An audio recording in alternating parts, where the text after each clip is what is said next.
Assalamualaikum warahmatullahi wabarakatuh. Kembali lagi bersama saya Nailul Faikoh, mahasiswa PPG Prajabatan dari Universitas Pakuan Bogor. Pada kesempatan kali ini saya akan melanjutkan penyampaian rangkuman topik 5 tentang pendekatan strategi, metode, dan teknik pembelajaran yang diterapkan sebagai scaffolding pada ZPD.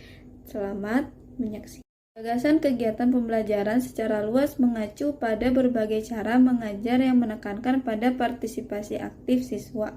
Hal ini didasarkan pada gagasan bahwa pengetahuan bukanlah sesuatu yang ditetapkan yang diwariskan dari guru kepada siswa, tetapi sesuatu yang diciptakan oleh guru dan siswa secara bersama-sama. Kegiatan pembelajaran bukan hal yang dilakukan guru di dalam kelas. Guru merancang kegiatan belajar untuk membantu siswa belajar dengan cara baru dan berbeda. Kemampuan proksimal ZPD sering didefinisikan sebagai rentang potensi belajar individu. Kemampuan potensial ini melebihi kemampuan aktual individu ketika belajar difasilitasi oleh seseorang yang lebih ahli. Webster 1991.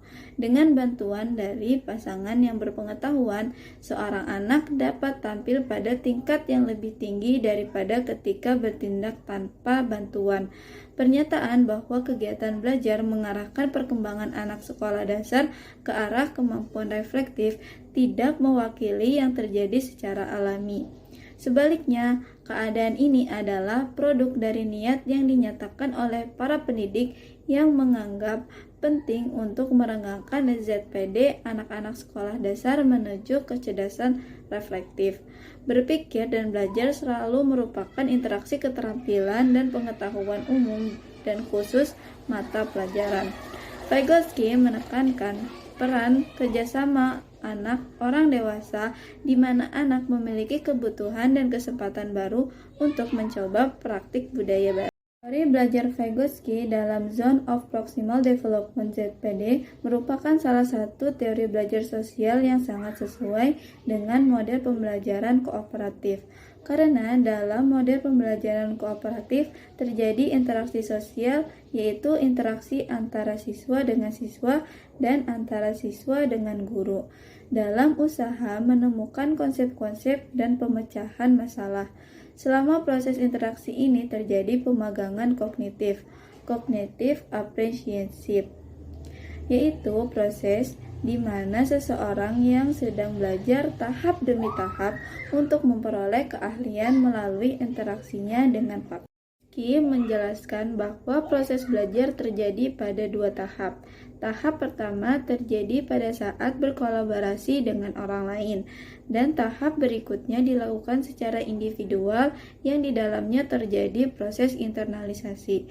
Selama proses interaksi terjadi, baik antara guru dengan siswa maupun antara siswa dengan siswa, kemampuan yang perlu dikembangkan yaitu saling menghargai, menguji kebenaran pernyataan pihak lain, bernegosiasi, dan saling mengadopsi pendapat yang berkembang.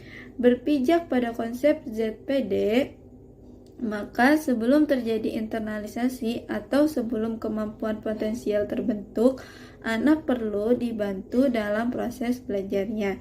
Orang dewasa atau teman sebaya yang lebih berkompeten perlu membantu dengan berbagai cara, seperti memberikan contoh, memberikan feedback, menarik kesimpulan, diskusi, dan sebagainya dalam rangka perkembangan kemampuannya. Vygotsky percaya bahwa seorang anak yang sedang belajar konsep baru bisa mendapatkan manfaat dari interaksi dengan guru atau teman sekelasnya.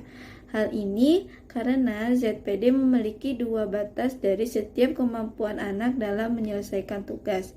Vygotsky membedakan antara actual development dan potential development pada anak. Actual development atau batas bawah ditentukan apakah seorang anak dapat melakukan sesuatu tanpa bantuan orang dewasa atau guru.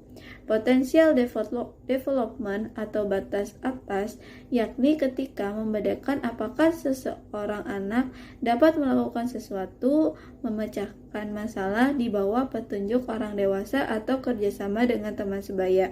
Oleh karena itu, interaksi sosial adalah salah satu cara agar anak dapat mengembangkan kemampuan adaptifnya sekaligus membantu anak untuk memecahkan masalah yang dihadapi berkenaan dengan tugas yang diberikan oleh guru. Demikian penyampaian rangkuman topik 5 tentang pendekatan, strategi, metode, dan teknik pembelajaran yang diterapkan sebagai scaffolding pada ZPD. Semoga bermanfaat. Terima kasih banyak telah menyimak video dari awal sampai akhir. Sampai bertemu di rangkuman topik 6, yaitu topik terakhir. Wassalamualaikum warahmatullahi wabarakatuh.